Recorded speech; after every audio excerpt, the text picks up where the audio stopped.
What's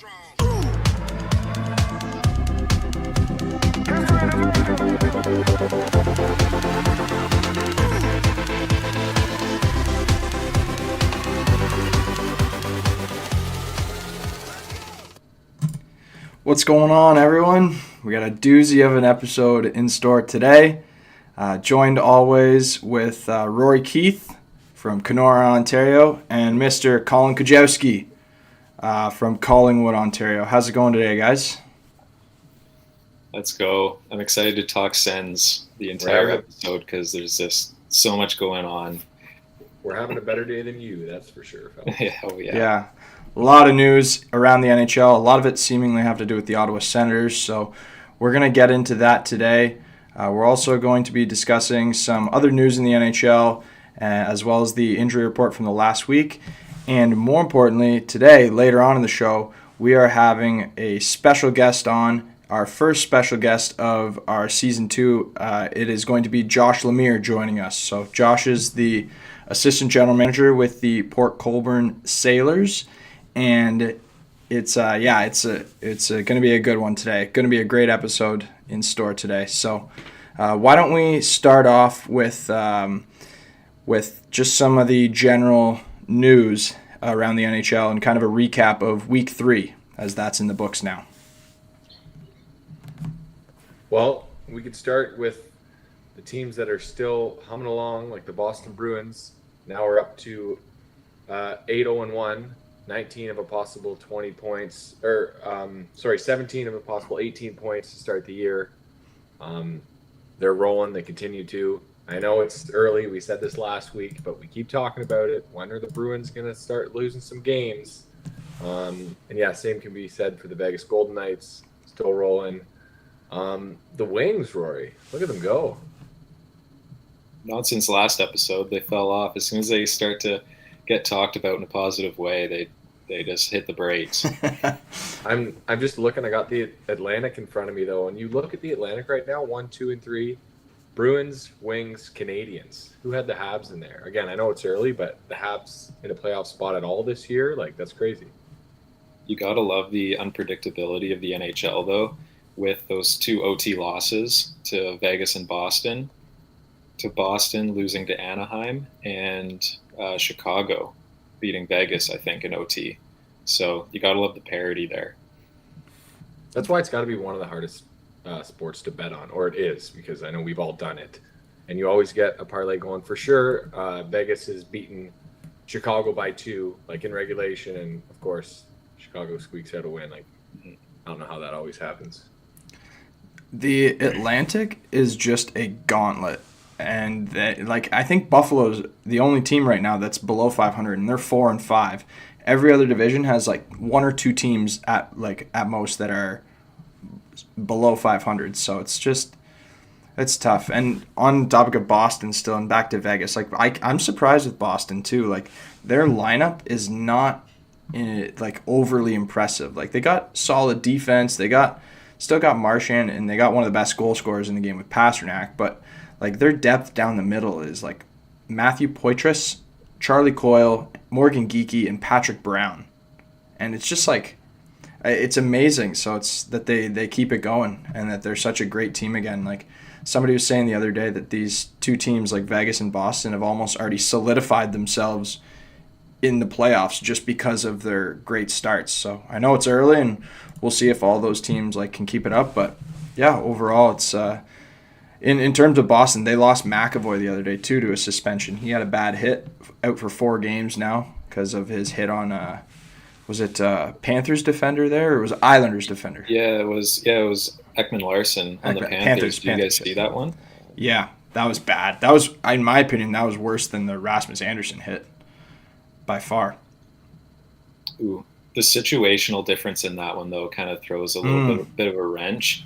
Because it was the last second of the game, but even you see the overhead of McAvoy's at the point 2 seconds earlier, and he floats his way in far side, around the far circle, then cuts into the middle of the net where he hits Ekman Larson, and it was that was a couple seconds late. Probably would have been okay 30 years ago, but yeah, unfortunately, he hits most of his head, and I always want to give the player benefit of the doubt when it's shoulder, but yeah, that was a tough one. How about those Penguins? Not they're last in the East right now at 3-6. Who had the Penguins adding Carlson and then being last in the East right now? That's wild. Yeah, they don't look good either. So They'll turn it around. Gotta think. Yeah. So on the topic of just still on hot starts, and before we get into some other news and some other events in the NHL, Nylander, red hot to start the year. What do you think about that, Kijo? I'd love to see it. Any of the Leafs are hot. Let's keep it going. But Nylander, it always happens too. We talk about this in a contract year. He's playing for his money, and he's certainly not holding his stick too tight and being nervous about it. That's for sure. He's on a tear. Same with Tavares too. Marner and Matthews have been good, obviously. Matthews a little bit cold recently, but Nylander just keeps on rolling. It seems whoever they pair on the third member of that line with Tavares and Nylander, they click, and it doesn't matter who the third one is. That Nylander just keeps on going, and hopefully that keeps up for all Leafs fans' sake. That's for sure. Yeah. So in some other news around the NHL this week, just with some injuries, Thomas Chabot out 4 to 6 weeks with a fractured hand. Also, the Wild have been missing a lot of guys lately. Spurgeon's out. Matthew Boldy's out. Goudreau and Goligoski out.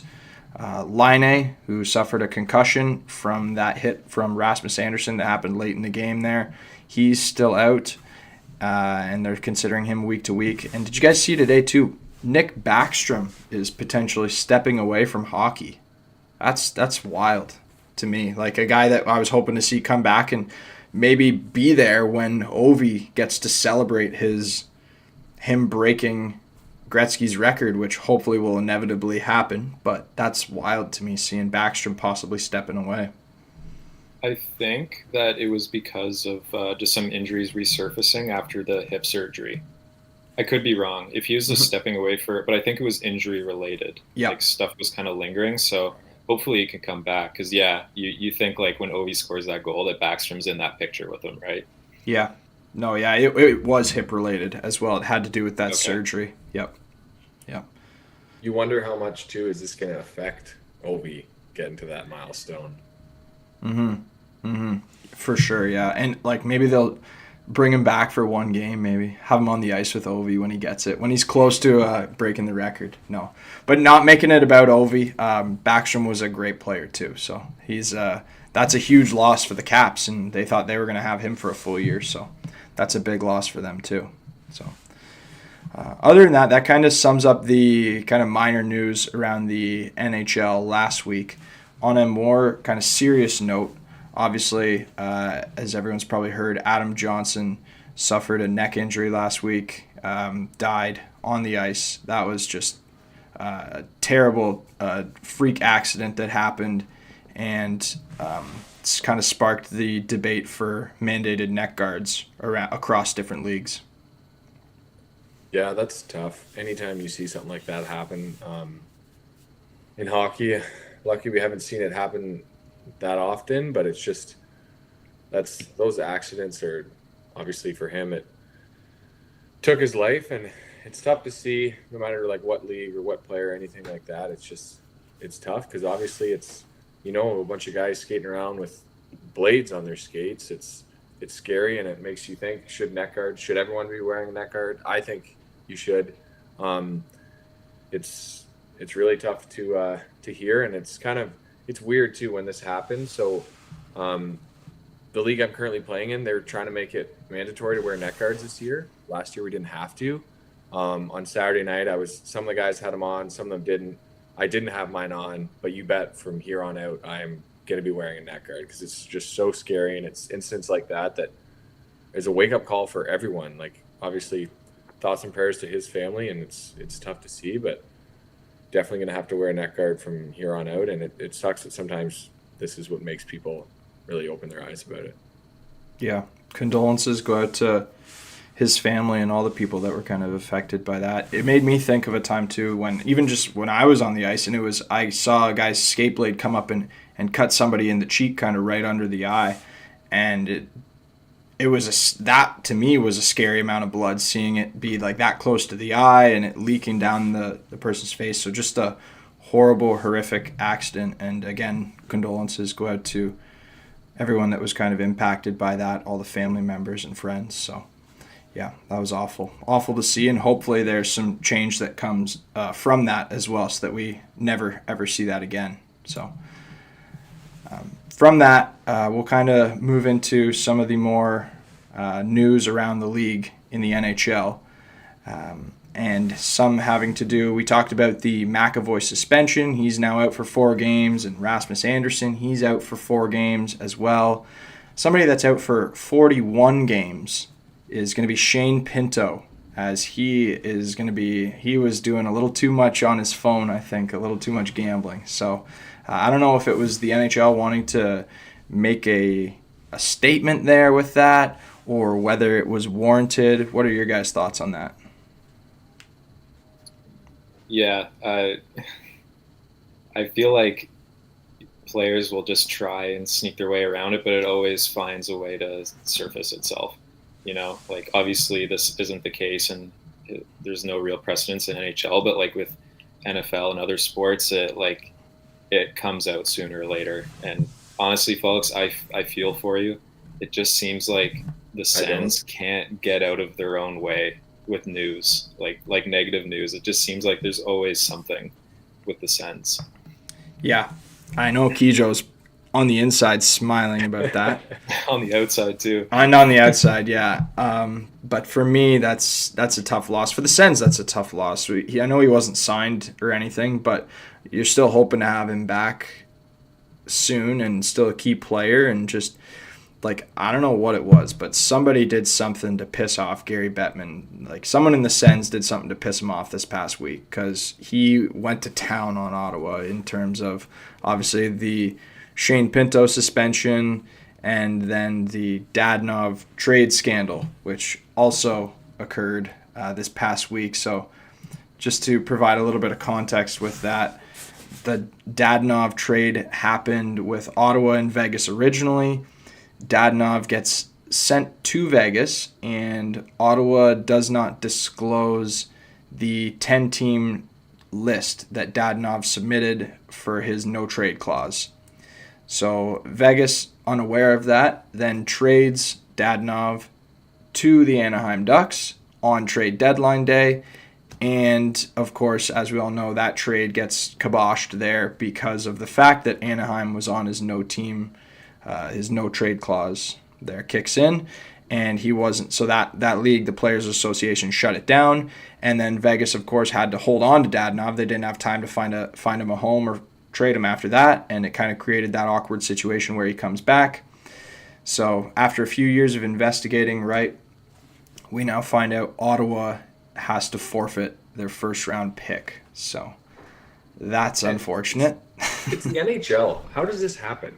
Like, I never understand these type of things. Like, I know, just back quickly to the Pinto gambling thing. I mean, like, it's going to happen. I mean, you shouldn't be doing that, but that's on the player. But when stuff like this happens and you just don't submit it, and you don't, it's just, I don't know. It's not funny that it's the Sens, but, like, of course it's the Sens that this happens to. Like, it's something that shouldn't happen. You're at the highest level. There should not be mistakes like this that still go on at that level. Yeah. And you know what actually kind of pisses me off about not so much the fact that it happened. All right, it is what it is, right? Like, there was some miscommunication there, and that probably falls on Pierre Dorion. But just the fact that of how much they were punished. Like, a first-round pick, really? Like, that sucks. And it reminded me of the Arizona Coyotes when they lost their first-round pick for the tampering, the holding the private workouts for players on the draft prospects for holding private workouts.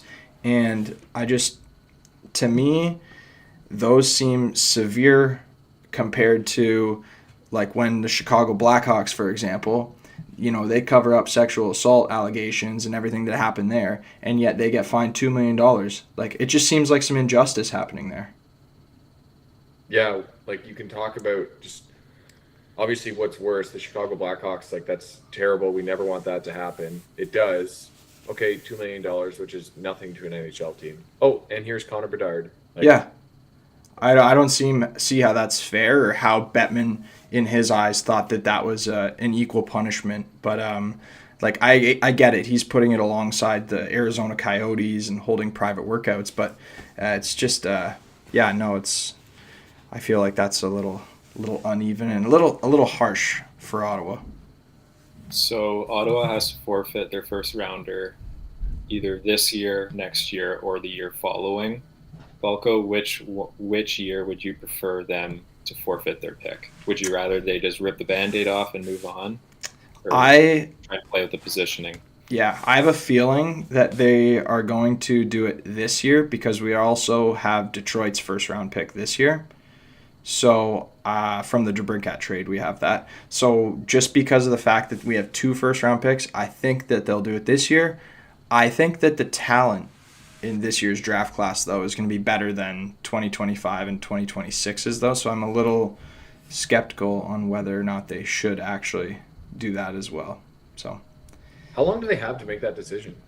they have until 24 hours before the day of the draft to let the NHL know. So, and we got a new GM now, so hopefully he's a little bit better at communicating things this time around, because that's Maybe this is something that we got to dive into a little more in an episode when we have time, because I know that we're sharing this special guest, like diving in with a special guest soon. But I thought that the new owner of the Sens, his comments were pretty interesting.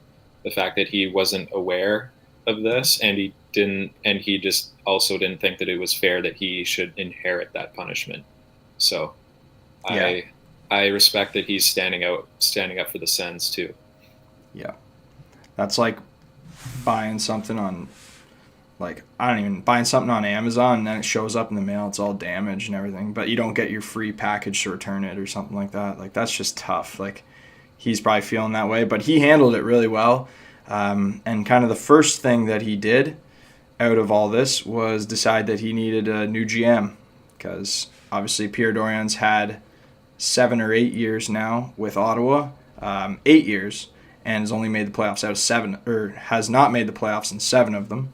So time to move on from him. Out with the old and in with the new comes Steve Staios. He worked together with Andelar's worked together with Steve Staios while they were in Hamilton. So now Andelar is in as interim GM for the Sens. So I'm excited about that. And overall it's some changes coming, and moving on from Pierre. So he made some bad moves in his tenure with Ottawa. So it's nice that we're moving on from that. It's kind of crazy how they're chanting the coach's name, but the GM ends up getting canned. You got to think that was the straw that broke the camel's back, for the owner. Yeah. Like some of the worst trades too with the tenure of Pierre Dorion. You get like the Zibanejad trade, and you get even like Philip, all the way up to last year with Philip Gustafson, trading him away for Cam Talbot. Like, ooh, wow. Like, and it's just like, there's just a laundry list of bad trades that he's made, and like signings that haven't worked out. And it's just, and so I'm ready for some change, and I'd be surprised if DJ Smith actually lasts this year, because those two were really tight. And I think that the second something goes wrong now in terms of like if we get on a losing skid, like Pierre Dorion, now that he's gone, DJ Smith has a very, very short leash.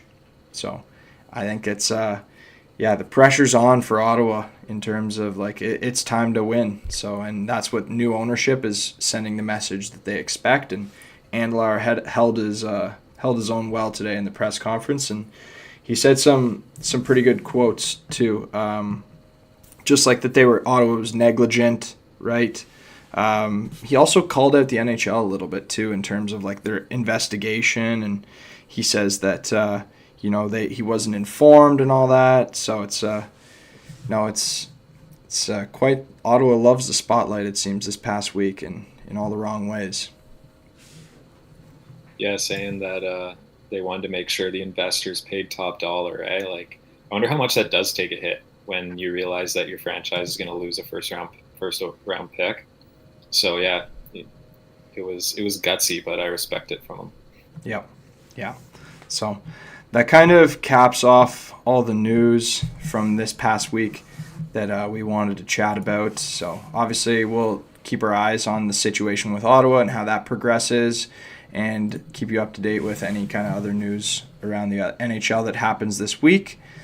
So now on Between the Dots, what we have is a special guest joining us.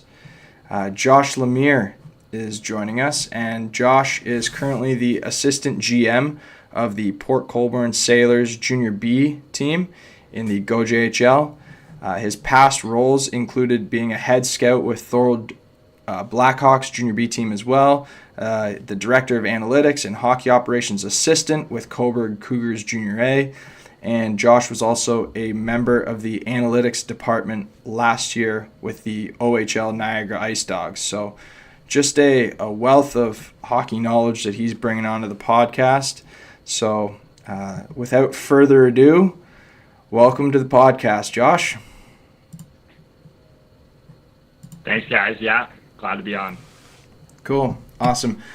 So basically, Josh, we want to just ask you a couple questions. First off, what's your favorite NHL team, and why are they your favorite NHL team? Yeah, I'm a big Leafs guy. Growing up in pretty much Southern Ontario, you tend to be a big Leafs guy. Yeah, big thumbs up over there. Yeah, been a big Leafs fan my whole life. Oh, well, I'm sorry. I'm sorry to hear that. That's okay.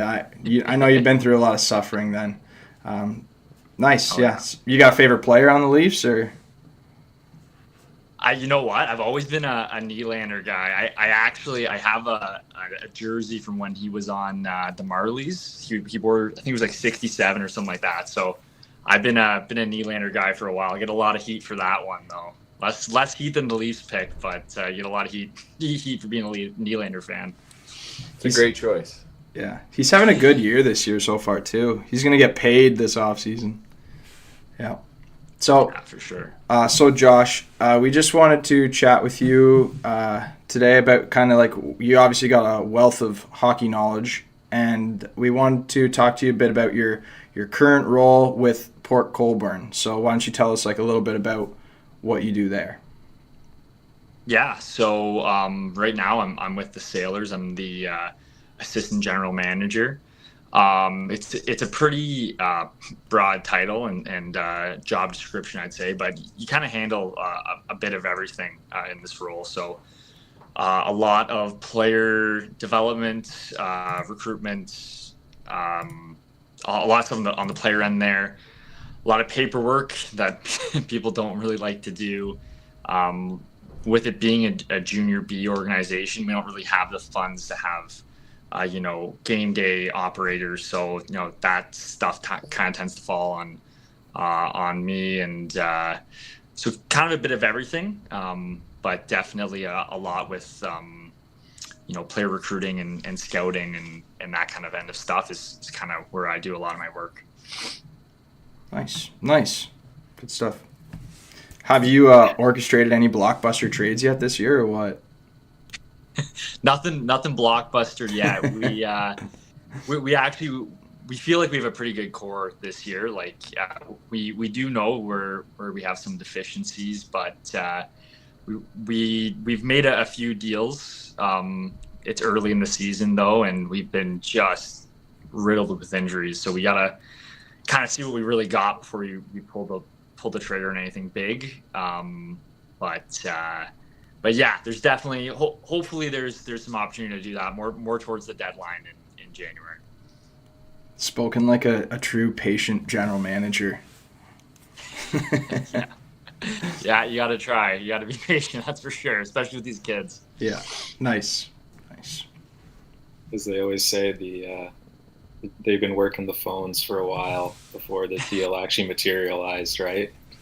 Oh yeah, yeah. I mean, like we get there's stuff all the time, right? There's definitely a slew of different styles, I guess, of people running teams in the league, and they all do it different ways. And some people are eager to get players gone quick and are always kind of calling you with new people on the block, and other people you're not going to hear from until January or closer to the deadline. So yeah.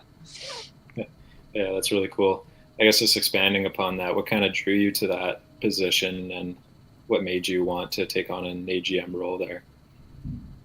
So actually, I started with them back in 2020 or 2019. I started with the team, and it's just an awesome organization. Like our owner Scott is great. He gives a lot of freedom, a lot of creativity to kind of everybody within hockey operations there. The coaching staff, at the time I was the head scout there. So the scouting staff, and I did some work with the analytics team there too. So, and that side, and he's a pretty open-minded guy. So to have someone like that at the helm is kind of something that you look for, right? In any line of work, if you have a good boss, you're gonna have a good time. And as I did more in scouting and did more in analytics, I kind of figured I wanted something more overarching, less of the nitty gritty, data tracking and analytics and that kind of stuff. And, not going to, I think my first year scouting, I did like 12 tournaments, some of that. So, less tournaments, less kind of bulk of that stuff, and more something where I can bring people in that I trust to kind of look over that. And so that kind of drew me to the role and the role with that team specifically. Awesome. Yeah, it sounds like a lot of travel too. So. Oh yeah. Do you have? I got a quick question for you. We've had guys on the past that are playing in. Kyle Betts playing in the AHL. Obviously, guys like that have goals of playing in the NHL. From the analytical side, do you have like a final goal in mind, or somewhere where you want to get to, where you can consider yourself like, okay, this is what I want to do. I'm glad I got to this level. And do you have a certain goal in mind? Yeah, like I think it's easy to say. Anyone would go to the NHL, right? If that opportunity comes up. When the NHL comes knocking, the very few people don't answer that door, right? So I think that'd be cool, definitely, and that's where the bulk of the money is, for sure. But the more I've worked in junior and worked with kind of kids of this age, that it's a big difference, right? Like you're more helping out a kid develop into an adult. You're dealing with 16-year-olds, 17-year-olds, like they haven't left home, they're in high school still, some of them, right? So there is a lot there's a lot there that you wouldn't get at the NHL level. So I think for sure, definitely working the NHL at some point would be awesome. But, there are places in junior where I would be just, happy to stay for at least a long time, maybe not forever, but to kind of get that aspect out of it. And the I guess beyond player development, like the person development that you get at that level. Do you have, just kind of building on that, same with asking like a player, do you have like a favorite moment on the ice that you scored a big goal, whether it was an overtime goal, whatever? Do you have a favorite moment off the ice that you've done that you think, oh, I'm glad I accomplished that, it was a great moment, or something along those lines? I think probably my first player that we signed. I think that was a cool moment to have something. So this was in 2019-20. We had a player who we were watching when I was just doing scouting, and we at the time we started incorporating analytics into prospects, which like no one else was doing. Almost nobody in major junior was even doing it, right? So we felt like we kind of had an edge on some stuff, and we identified a kid out of Halton as a really good forward, and we ended up getting him signed, and he ended up playing an AP game with us. and he scored. And I think that was just kind of a cool moment of like, obviously you can't predict when a guy's going to score or when he's going to have a good night, and you can call up an AP and he could play awful that night and he could have an awesome season next year, right? You can never predict that stuff, but it was just a cool moment to see something that you directly impacting the game on the ice, right? So that was probably definitely one of my more favorite memories that I've got. Nice. That's really rewarding. Good stuff. So Josh Lemire here. He's with the Port Colborne Sailors of the Go JHL Junior B League.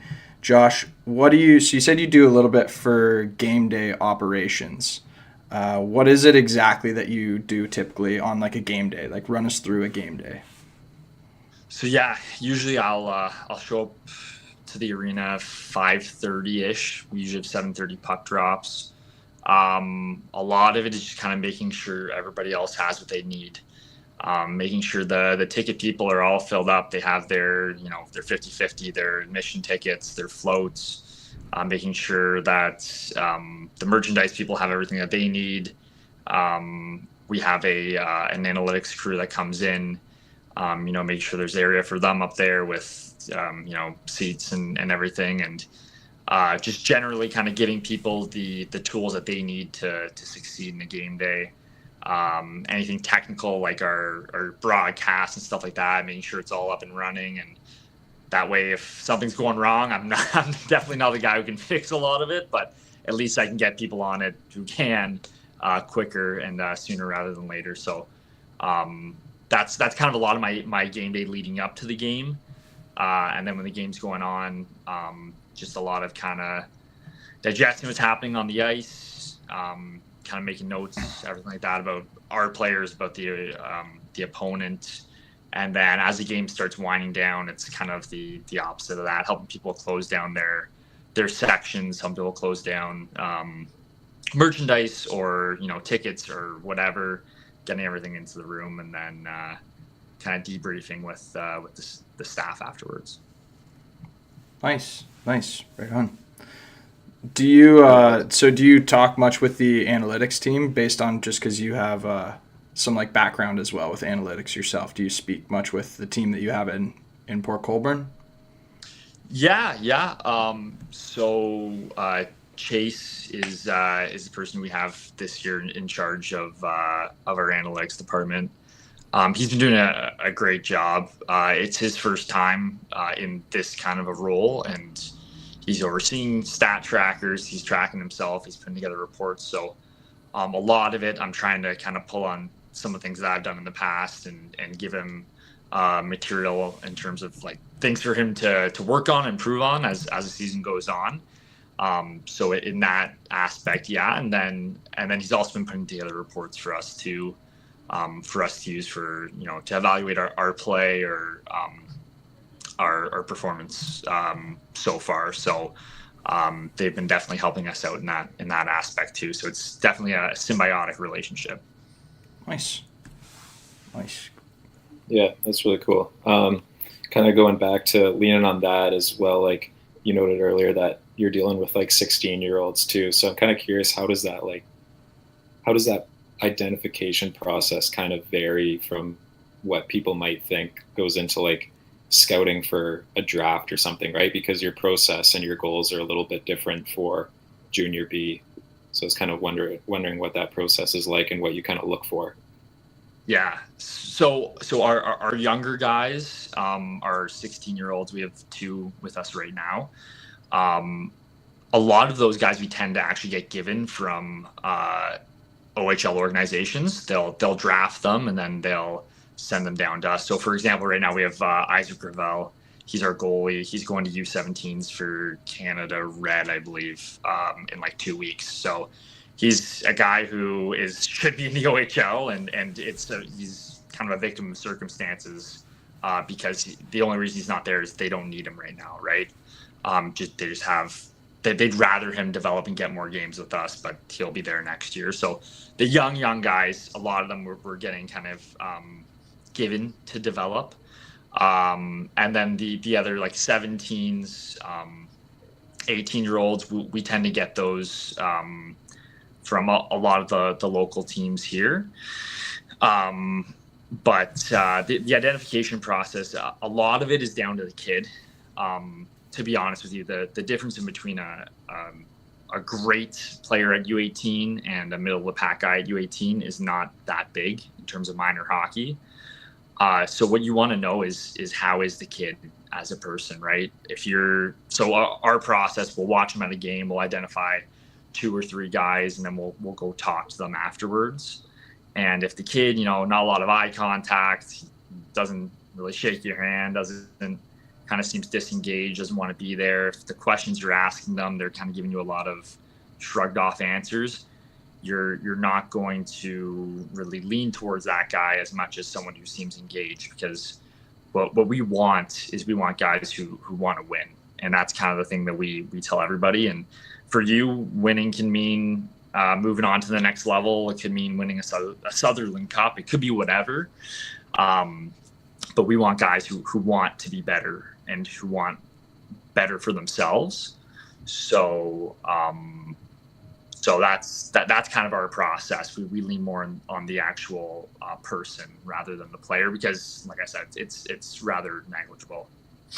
That's really great stuff. It makes me think of kind of like when, I don't know if you thought of this too, Kijo, but when we played Junior C in Grimsby a little bit, near towards even like the end of our careers, were older guys there, and we still wanted to be there, and we still wanted to win a championship and kind of make the younger guys better a little bit too at the same time, and still be a part of that team. So that was really good stuff.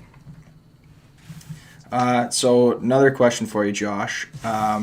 This one kind of on your analytics side of thing. Do you have like a favorite analytics stat that you like to look at? Maybe when it comes to like NHL guys, or just in general guys that you like to look at? So actually we do a lot of our stuff is it's metrics that we kind of build in-house.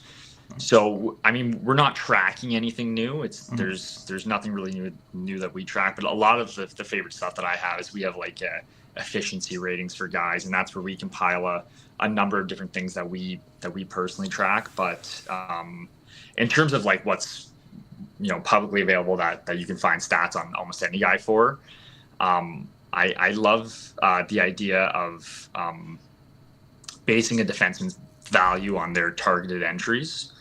So that's something that I started doing up in Coburg. I was working under Wes Wolf. He works with the Erie Otters now. He's been working with them for a long time, but he took a year off and worked with us, and he's great. And he worked with staffletes for a long time and did a lot there. And that was kind of one of the things that he wanted to see as the head coach, was the targeted entries against. And the way that breaks down is basically for every time the other team enters on a defenseman's side, what's the outcome? So did they force the dump in? Did they deny it at the line? Did they, or did they allow the entry? And I think you can see a lot about a defenseman's style of play based on how they get their denials, and a lot of a defenseman's value based on how much they're actually denying an entry. So I think that's something a little bit interesting that not many people look at, I feel like. That's a cool one. Says a lot about their gap control too. Rory, I saw you smiling there. You're a big analytics guy. Do you have something to say to that? I just recognized the Wes Wolf name. Oh yeah. But yeah, that is super interesting metrics as well. What about something that you'd like to see? Is there something you'd like to see like broadcasters kind of talk about more, or do you think like something that should be brought to the public a little bit more during like an NHL game, for example?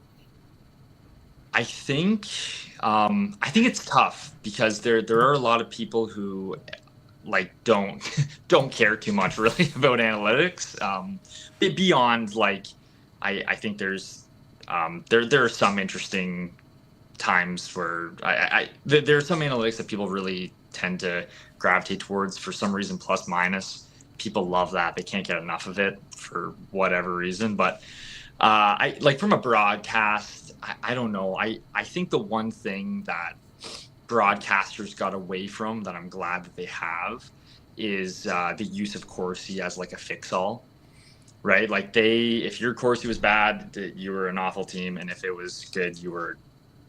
And I think people are starting to kind of finally appreciate the stat for what it is, and it's goalie workload, right? Like it's measuring how many times your goalie had to get in a position to make a save and make a motion to save, whether it got deflected or blocked or missed or whatever. You go through the same motions as a goalie, and it's a great stat for evaluating how much a goalie had to work in the game. But I'm glad that they moved away from that as kind of a catch-all for who's good at hockey and who's not. So that was definitely refreshing a couple of years ago when they started doing that. It's good because stuff kind of lacks in that sense for goalies as well, right? There's not a whole lot of deliverables for it, like at the NHL level anyways.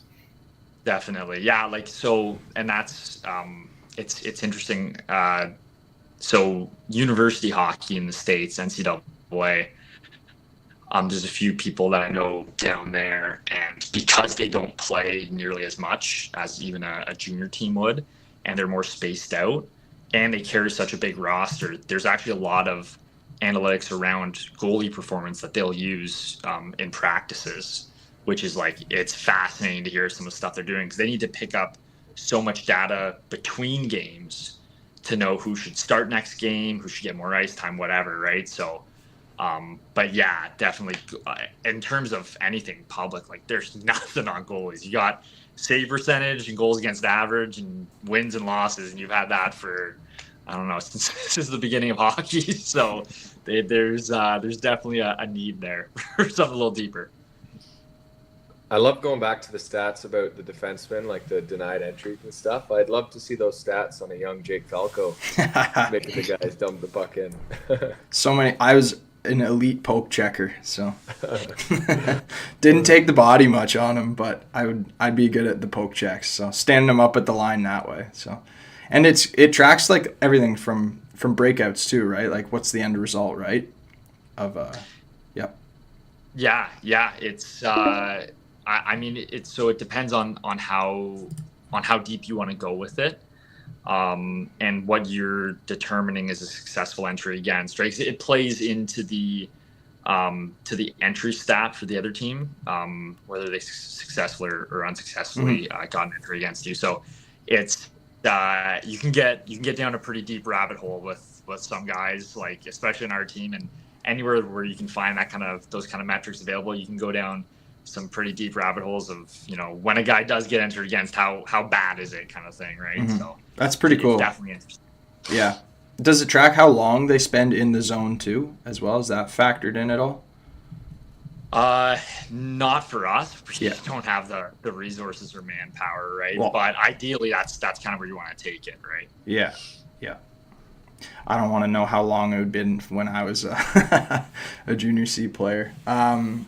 When I played back then, yeah. So, Josh, we're with Josh Lemire again, from the assistant GM for the Port Colborne Sailors of the Go JHL. Just some final questions and some final thoughts, Josh. So you mentioned with the Ice Dogs previously in a role where you were a member of the analytics department. Who were a couple guys that you kind of paid attention to when you were with them? Yeah, I mean, we had some talent on our team for sure. I don't think our record really reflected how good some of those guys were, whether they were there for part of the season or the whole thing. But in terms of on our team, we had Alex Asadorian is like, that kid's a player. Like he's gonna be a good player, and he's not your Connor McDavid, but just like a sensible, smart player. He had great habits and didn't have to force anything, which is kind of always where he should be. And so I was mentioning before we started talking that he got an invite to I think it was Ottawa's camp. I could be wrong on that, but so he was a great little player, and then Kevin, he was our one of our best players last year. He was a rookie, so this is his draft year. But an explosive player who needed to add, a few tools to be a top guy in the OHL, and now he's added those tools and definitely is a top guy. So it'll be interesting to see where he goes in the draft. But yeah, definitely those guys in terms of players who were on our team, and then there's the obvious ones on other teams, right? Like Ty Nelson was just fun to watch because he was just so good with the puck. That whole North Bay team, one of my good friends, he works up there and he runs their analytics department, and that team is just, they were unbelievable. And Michael Misa was fantastic, and there's so much talent in that league. It's hard to even really put it into words to see all those guys, night in and night out. Awesome. That is good. It kind of made me think of too, like the talent between each league too. You're always getting so the jump from like a junior C to a junior B, you're getting like the top one or two guys from a junior C team, and that's what everybody's like on a junior B team. And same goes for like a junior A team, right? You make the jump to a junior A team and you get the top two or three guys from junior B is like what the caliber is for all those players there. So it's, the talent is it's impressive in the OHL as well too. Josh, thanks again for joining us. You've been super insightful actually today. Maybe just like one final question. Do you got a favorite NHL moment all time? You know what? It's definitely a Homer moment. It's a Leafs thing, and I think it might be extra personal to me. But so back when the Leafs were playing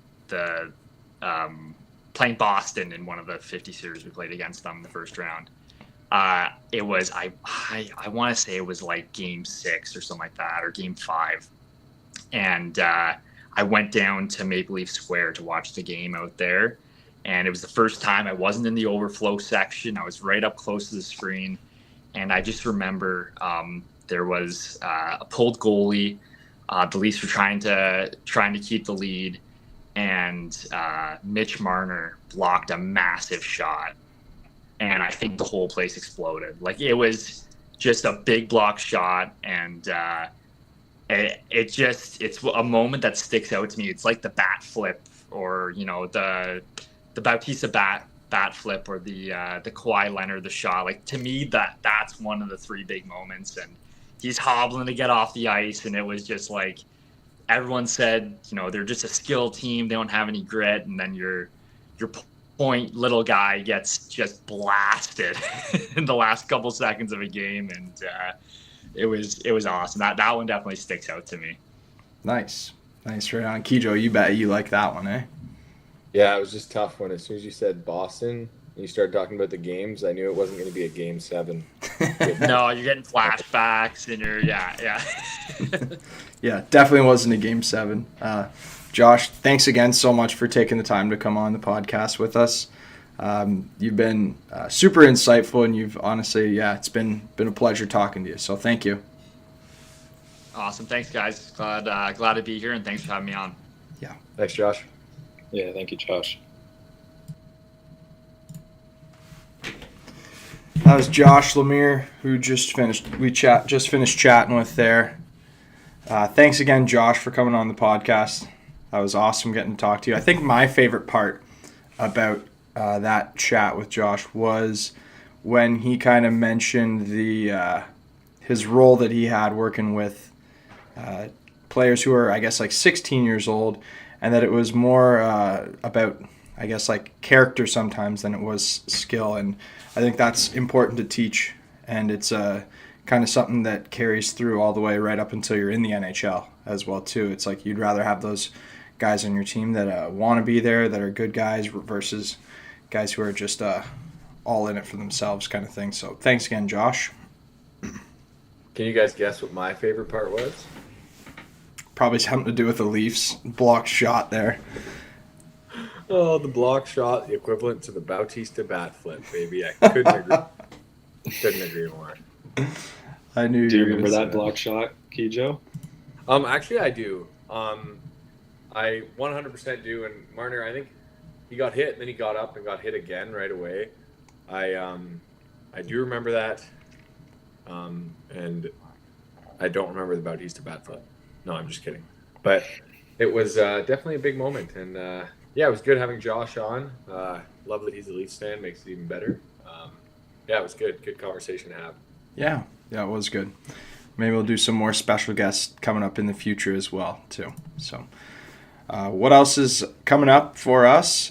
We got just continued NHL action, and yeah, getting into, I guess, kind of the thick of the regular season here soon. So we'll keep up with our fantasy talk as well, too, on the podcast, as well as just we love all the support, and thanks everyone for watching as well, too. If you are watching, make sure that you are subscribed to our YouTube channel, or if you're listening, head on over to our YouTube channel and subscribe. Is any other kind of final words, guys, before we wrap this thing up? I'm kind of looking forward to the Wings getting to face Boston, McAvoy-less Boston this weekend. So hopefully they might stand a chance this weekend. So how about you guys with any matchups you guys are eyeing up? I couldn't agree more. Tomorrow night the Bruins are in Toronto. So hopefully Toronto can take them down for your Wings rolling into Detroit. Yeah, Ooh. The McAvoy-less Boston. I like that. Obviously, too, for me, it's seeing how Ottawa does this week, right? With all the shakeups that just happened today and all the drama surrounding them, it's going to be curious to see how they handle that. So we'll see what happens this week. So is Steos going to do anything rash? Yeah, immediately jumps in and makes a trade day one, shakes things up. See you later, Kubalik. See you later, Brandstrom. Yeah, no, I'm curious to see how they handle it. So, we'll see what the Sens, how they do this week as well. We'll keep a close eye on all the action. Thanks again, everyone, for watching. Before we wrap things up, one final thing real quick. Jack Hughes and Quinn Hughes and Luke Hughes, I want to keep an eye on them too this week, because I would love to see if they could end up winning Hart, Norris, and the Calder Trophy collectively this year. Imagine that. Jack Hughes right now leading the league in points, Quinn Hughes leading all defensemen in points, and Luke Hughes, he's second in points, only to Ridley Gregg right now. I would love to see what those guys can do this week. Keep a close eye on them, and I don't know what's in the water in the Hughes family household, but I want some of that. So, yeah. Imagine the elite talent in some of those mini stick games.